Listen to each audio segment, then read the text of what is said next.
இவங்க சாப்பிட்ட சாப்பாடு ஒத்துக்காம வாமிட் பண்ணிருக்காங்க, அவ்வளவுதான். மத்தபடி பிரெக்னென்ட்லாம் இல்ல. கல்யாணம் ஆகி எத்தனை வருஷம் ஆகுது? 2 வருஷம் ஆகுது டாக்டர். 2 பேருக்கும் சின்ன வயசு தானே.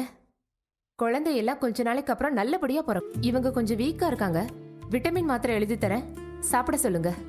டாக்டர், நிஜமாவே கர்ப்பமா இல்லையா? இல்லம்மா. சரி டாக்டர், வரோம். Thank you okay. டாக்டர். நல்ல செய்தி சொல்ல சீக்கிரம் வரணும். வாங்க வாங்க. என்ன சொன்னாங்க நீ? அக்கா, டாக்டர் என்ன சொன்னாங்க? அத்தை என்ன சொன்னாங்க? ராஜி பிரெக்னெண்டா இல்லையா? ஏதோ சாப்பிட்ட சாப்பாடு ஒத்துக்கலையா, அதனால தான் வாந்தி எடுத்தாளாம். அப்ப நான் சின்ன வயசுலயே தாத்தா ஆகலையா? டேய், என்னடா லூஸ் மாதிரி பேசிக்கிட்டு வருத்தத்துல ஒண்ணுமே புரியாம இருக்கும். ஐயய்ய, நான் சந்தோஷம்லாம் படலக்கா, சும்மா சொன்னேன் அவ்வளவுதான். ராஜி, நீ ஓகே தானே? கொஞ்சம் வீக்கா இருக்கேன்னு விட்டமின் டேப்லெட்ஸ் மட்டும் எழுதி கொடுத்துருக்காங்க. என்ன பண்ண போறேன்னு தெரியல. அவர் வேற வீட்டுல சந்தோஷத்துல குதிச்சுக்கிட்டே இருக்காரு. போய் என்னத்த சொல்ல போறேனோ. ஐயோ கடவுளே. அங்கேயாவது ஒருத்தர், இங்க 2 பேரு. அவங்க கிட்ட என்ன சொல்றதுனே தெரியல. ரொம்ப ஆசையா இருந்தேன். நானும் தான் கோமதி.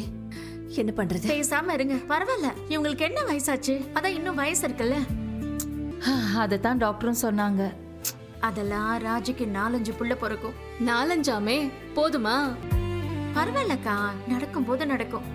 ராஜி, என்ன வருத்தமா இருக்கா? குழப்பமா இருக்கு. என்ன குழப்பம்? தெரியல. நான் பயந்துகிட்டே இருந்தேன், நமக்கு குழந்தை பிறக்க போகுதுன்னு டாக்டர் சொல்லிடுவாங்களோன்னு. உனக்கு குழந்தை வேண்டாமா? குழந்தைங்கன்னா உனக்கு பிடிக்காதா? ஏய், குழந்தை வேணும், ரொம்ப பிடிக்கும். ஆனா இப்ப வேண்டாம். இப்போதைக்கு நீ IPS எக்ஸாம் பாஸ் ஆகணும். நான் டிராவல்ஸை இன்னும் டெவலப் பண்ணணும். நமக்கு நிறைய குறிக்கோள்லாம் இருக்கு. அது அடைஞ்ச பிறகு நம்ம குழந்தைய பத்தி யோசிக்கலாம். டேய் குமாரி, மணி என்னடா ஆச்சு? 5:45 ஆகுது அப்பதா. இவ்வளவு நேரம் ஆயிடுச்சா? அப்பவே ஆஸ்பத்திரிக்கு போனாங்களேடா? ஆமா, அவங்க ஆஸ்பத்திரிக்கு போய் 1 மணி நேரம் ஆச்சு. ஏன்பா இன்னுமாப்பா டாக்டரை பார்த்திருக்க மாட்டாங்க? தெரியலையே. என்ன, வீட்ல இருந்து 2 பொம்பளைங்க போயிருக்காங்க. போதா குறைக்கு பழனி வேற கூட போயிருக்கான். டாக்டரை பார்த்துட்டு அவங்க என்ன சொன்னாங்க, ஏது சொன்னாங்கன்னு கொஞ்சமாவது வீட்டுக்கு ஃபோன் பண்ணி சொல்லணுன்ற என்ன தோணுது அவங்களுக்கு?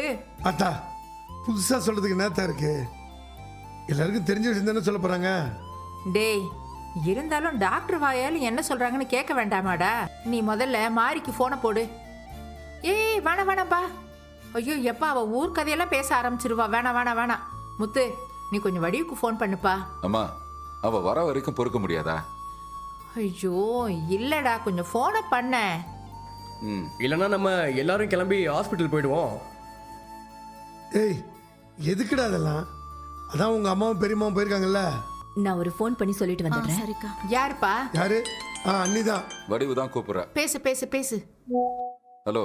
ஹலோ, டாக்டரை பாத்தீங்களா? என்ன சொன்னாங்க? ராஜி நல்லா இருக்காளா? ஆரோக்கியமா இருக்காளா? குழந்தை எப்படி இருக்கு? என்ன வடிவு இருக்கியா? இருக்கங்க. சரி, டாக்டர் என்ன சொன்னாங்க? நாம சந்தோஷப்பட்ட அளவுக்கெல்லாம் எதுவும் நடக்கல. என்னடா, என்ன சொல்றா? ராஜி பிரெக்னண்டா இல்லைன்னு டாக்டர் சொல்லிட்டாங்க. என்ன சொல்ற வடிவு? ஆமாங்க, ராஜி பிரெக்னண்டா இல்லையா? ராஜிக்கு வேற எந்த பிரச்சனையும் இல்லையே? அதெல்லாம் ஒண்ணும் இல்லைங்க. ராஜி நல்லா தான் இருக்கா. மற்ற விஷயம் எல்லாம் நான் நேர்ல வீட்டுக்கு வந்துட்டு சொல்றேன். நான் வச்சிடுறேங்க. முத்து, என்ன சொன்னா வடிவு? ராஜி பிரெக்னெண்டா இல்லையா? என்னடா சொல்ற? டாக்டர் செக் பண்ணி பார்த்துட்டு ராஜி பிரெக்னெண்டா இல்லைன்னு சொல்லிட்டாங்க. இவ கர்ப்பமா இல்லைன்னு தெரிஞ்சதும் அண்ணி முகமே மாறிடுச்சு. ரொம்ப வருத்தப்பட்டாங்க. கண்டிப்பா அண்ணனும் வருத்தப்பட்டிருப்பாரு. நானும் எவ்வளவோ எதிர்பார்ப்போட போனேன். கடைசியில இப்படி ஆயி போச்சு. அத்தை, டாக்டர் சொன்ன மாதிரி அவங்களுக்கு இன்னும் டைம் இருக்குல்ல. அதெல்லாம் கதரும் ராஜியும் நல்லபடியா குழந்தை பெத்துப்பாங்க. அது தெரியும்டி. யார் இப்போ இல்லைன்னு சொன்னாங்க? ஆனா ஒரு எதிர்பார்ப்பு பொய்யா போன வருத்தம் இருக்கத்தானே செய்யும். இதே மாதிரி தான் முதல்ல மயில் உண்டாயிருக்கான்னு சொன்னதும் எல்லாரும் சந்தோஷப்பட்டோம். டாக்டர் கிட்ட போனதும் அது இல்லைன்னு தெரிஞ்சு போச்சு. இதே மாதிரி தானே அப்போ வருத்தப்பட்டோம். எனக்கு தெரிஞ்சு தடவையே எல்லா விஷயத்துக்கும் நான் சந்தோஷப்படக்கூடாதுன்னு கடவுள் என் தலையில எழுதியிருக்காரு போல இருக்கு. ஏப்பா ராஜி, நீ எப்படி பாருங்க? நான் நல்லா தான் மாமா இருக்கேன். ஏடா இது இதில் உனக்கு எதுவும் வருத்தது இல்லையா? ஏங்க உங்களுக்கு ஒன்று தெரியுமா? தோ இவனுக்கு குழந்தை விஷயத்துல ஒரு எதிர்பார்ப்பும் இல்லைங்க. ராஜி கர்ப்பமா இருக்கான்னு டாக்டர் சொல்லிட்டா அவளால பரீட்சை எழுத முடியாது, போலீஸ் ஆக முடியாதுன்னு புலம்பிக்கிட்டே இருந்தாங்க. நான்லாம் திட்டி தான் இவனை ஆஸ்பத்திரிக்கே கூட்டு போனேன். இவன் சாமி கிட்ட வேண்டிட்டு இருந்திருப்பான் போல இருக்கு. இவன் நினைச்சதே நடந்து போச்சுங்க. என்னடா இப்போ உனக்கு சந்தோஷமா? சந்தோஷம்லாம் இல்ல, கொஞ்சம் நிம்மதி. பாத்தீங்களா பாத்தீங்களா இப்ப என்ன சொன்னான் பாத்தீங்களா? கோமதி, யாருக்கு எதை எப்போ கொடுக்கணும்னு மேலே இருக்க கடவுளுக்கு மட்டும்தான் தெரியும். ஒரு விஷயம் நடக்கலைன்னா ஏன் நடக்கலன்னு கடவுள்கிட்ட போய் கேட்க முடியுமா? அதே மாதிரி இப்போ கொடுத்தா ஏன் கொடுத்தோன்னு கேட்க போகிறோமா? சும்மா இரு. 2 பேரும் சின்ன பிள்ளைங்க தானே, கண்டிப்பாக நல்ல விஷயம் நடக்கும். ஏன் ராஜி போலீஸ் ஆஃபீஸர் ஆனதுக்கப்புறம் கூட நடந்துட்டு போகுது. இங்கே பாரு, இங்கே நீ வருத்தப்பட்டு எல்லாரையும் சேர்த்து வருத்தப்பட வைக்காத. நீங்க என்னதான் சொல்லுங்க, வருத்தம் இருக்கத்தானே செய்யும். ஏய், சும்மா அந்த பிள்ளைகிட்ட ஏதாவது சொல்லிக்கே இருக்காத, புரியுதா? நான் எதுவும் சொல்ல மாட்டேன். ராஜி வா உள்ள போலாம். ஏன் மீனா, எனக்கு ஒரு சந்தேகம். அவளுக்கும் சந்தோஷமா தான் இருக்கு போல, ஆனா அதை காட்டிக்க மாட்டேங்கிறா. ஆமா, நம்ம பார்த்த டாக்டர் நல்ல டாக்டர் தானே? ஏன் கேக்குறிய? இல்ல, நல்லா செக் பண்ணிருப்பாங்களா? அதெல்லாம் நல்லா தான் அத்தை செக் பண்ணிருப்பாங்க. ரொம்ப ஆசையோட இருந்தேன்டி. நீங்க ஆசைப்பட்டது எல்லாம் நடக்கும். என்ன கொஞ்சம் லேட்டா நடக்கும். சரி, உன்கிட்ட ஒன்னு கேட்கணும்னு நினைச்சேன். நீயும் செந்தில எப்ப குழந்தை பெத்துக்க போறிய? அது நேரம் காலம்லாம் கூடி வரும்ல, அப்ப பெத்துக்கலாம். ஏன், நீங்களும் ஏதாவது லட்சியம் வச்சிருக்கீங்களா? லட்சியம்லாம் பெருசா எதுவும் இல்ல அத்தை. ஆனா அவங்களுக்கு இப்பதானே வேலை கிடைச்சிருக்கு. இன்னும் கொஞ்சம் செட்டில் ஆனதுக்கு அப்புறம் குழந்தைய பத்தி யோசிக்கலாம்னு அவங்க சொல்லியிருக்காங்க. அடாடாடாடாடாடா, ஏண்டி இப்படி இருக்கிய? குழந்தைய பத்தி முதல்ல யோசிக்கணும்டி. குழந்தைய பத்தி மட்டும்தான் யோசிக்கணும். மத்த விஷயம்லாம் தானாவே நடக்கும்ல. அப்படி யோசிச்சுதான் 5 பிள்ளைகளை பெத்தியலாக்கும். ஆமா, அப்படிதான் பெத்தேன். ஏய், உங்களை 5 பெத்துக்க சொல்லலடி. நாங்க சந்தோஷப்படுற மாதிரி 1ஆவது பெத்து கொடுங்கன்னு தானே கேக்குறோம். அதை செய்ய மாட்டேங்கிறீங்க.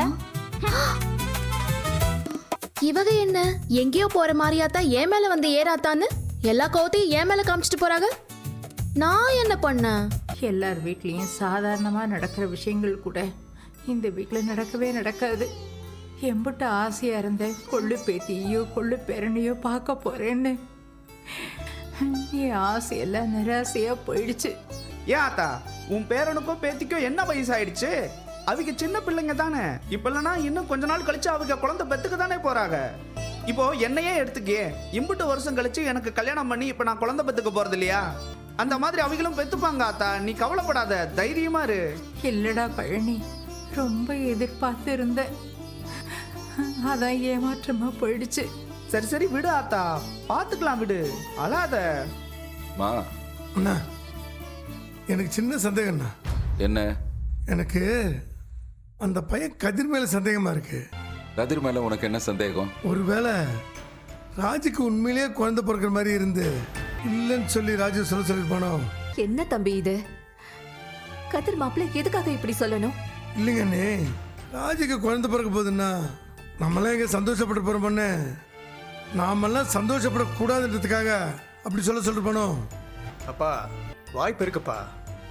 நாம சந்தோஷமா இருக்கிறது அவங்களுக்கு பிடிக்கவே பிடிக்காதே. ஏங்க அப்படி எல்லாமா கூட சொல்லுவாங்க? ஏய், அந்த குடும்பத்தில் பிறந்தவன் தானே அவன், அந்த புத்தி தானே அவனுக்கு இருக்கும். சொல்றதுக்கான எல்லா வாய்ப்பும் இருக்கு. தம்பி, அந்த மாதிரி எல்லாம் எதுவும் இருக்காது. நீங்க தேவையில்லாததெல்லாம் யோசிக்கிறீங்க. அண்ணி, எனக்கு அப்படி தோணுது. மனசுல பட்டது சொல்லிட்டா, அவ்வளவுதான். கதிர் அப்படி சொன்னாலுமே டாக்டர் சொல்ல ஒத்துப்பாங்களா மாமா? சரி, டாக்டரும் அவன் கூட சேர்ந்து பேசிட்டாங்கன்னு வச்சுப்போம். ராஜி எப்படி நம்மளை ஏமாத்துவா? ஏமாத்துனது நம்ம வீட்டு ஆளுங்களை மட்டும் இல்லையே, அவங்க வீட்டு ஆளுங்க கிட்டயும் குழந்தை இல்லைன்னு தானே சொல்லியிருக்காங்க. முடியாதுடா, இந்த மாதிரி விஷயத்துலலாம் போய் சொல்லவே முடியாதுப்பா. என்னைக்கு இருந்தாலும் எப்படியாவது உண்மை வெளியே வந்துடும்ல. குழந்தை உண்டாயிருக்கிற விஷயத்துல ரொம்ப நாளைக்கு மறைக்கவே முடியாது. இல்ல பத்தா, இதுல ஏதோ தப்பா இருக்க மாதிரி உங்க யாருக்கும் தோணல? ஒரு தப்பும் இல்ல. குழந்தை பிறக்க போறதா ராஜி நினைச்சிருக்கா. இப்போ அது இல்லைன்னு டாக்டர் சொல்லிட்டாங்க. அம்பிட்டுதான். கூடிய சீக்கிரமே ஏதாவது நல்லது நடக்கட்டுமேன்னு சாமியை வேண்டிக்கிறத தவிர நாம வேற எதுவும் பண்ண முடியாது. ஒருவேளை குழந்தை உண்டா இருக்கிறது இப்போ வேணாம்னு சொல்லிட்டு பண்ணலோ, இப்போ வேண்டாம் அப்படின்னு முடிவு பண்ணி கருவை கலைக்க முடிவு பண்ணியிருப்பாங்களோ?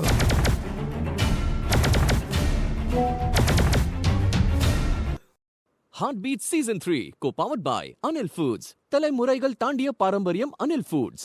ஒருவேளை குழந்தை உண்டா இருக்கிறது இப்போ வேணாம்னு சொல்லிட்டு பண்ணலோ, இப்போ வேண்டாம் அப்படின்னு முடிவு பண்ணி கருவை கலைக்க முடிவு பண்ணியிருப்பாங்களோ?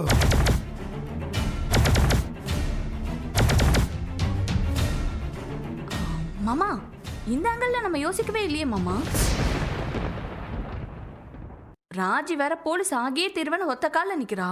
கதிர் அதுக்கு மேல பொண்டாட்டியோட லட்சியத்தை அவன் லட்சியமா எடுத்து வாழ்ந்துட்டு இருக்கான்.